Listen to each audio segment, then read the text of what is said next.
Kottejimiz devorlari bilan birga suvoqdan chiqqan. İçi suvoq bo'lyapti hozir kakras. Mana bu tashqari tomonini ham ko'rsataman.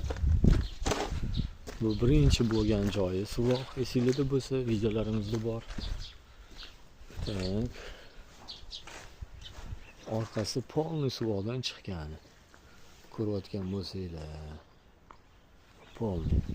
Endi ichi suvoq ketyapti. İnşallah o'sha ham yaqin kunlarda bitib qoladi. Ustakalarimiz sesma qo'yish uchun to'g'rilashibdi aplavkalarni. Молодцы. Mana bu yog'iga ham to'g'rilab qo'yishibdi. Bugun qo'yishadi, ana shularni xudo xolisa inshaalloh. Tashqaridan ham narigi hovlisini ham ko'rsataman. Ish qizg'in. Bitilin, ana.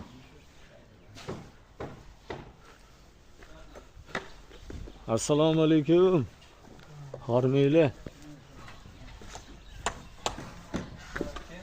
Assalomu alaykum. Bu yerda ham sesma qo'yishga tayyor, xudo xolasa.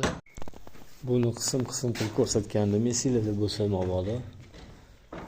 Birinchi qavat suvoqdan chiqqanini. Ustakalarimiz suvoq bo'layotganda bir ko'rsatib ketdim. Молодцы, ishlariga gap yo'q.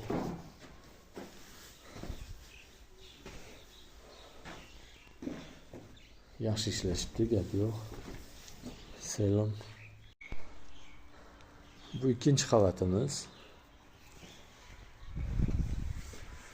İkinci qavatimiz ozgina qolibdi. Suvoqdan 100% chiqishiga. Mana shu hammomi qolibdi. Lesnичный proyam qolibdi-da, hol bilan qolgan joylarni suvoqlardan chiqarishni istaganmiz. Ustakalarimiz молодцы. Gap yo'q.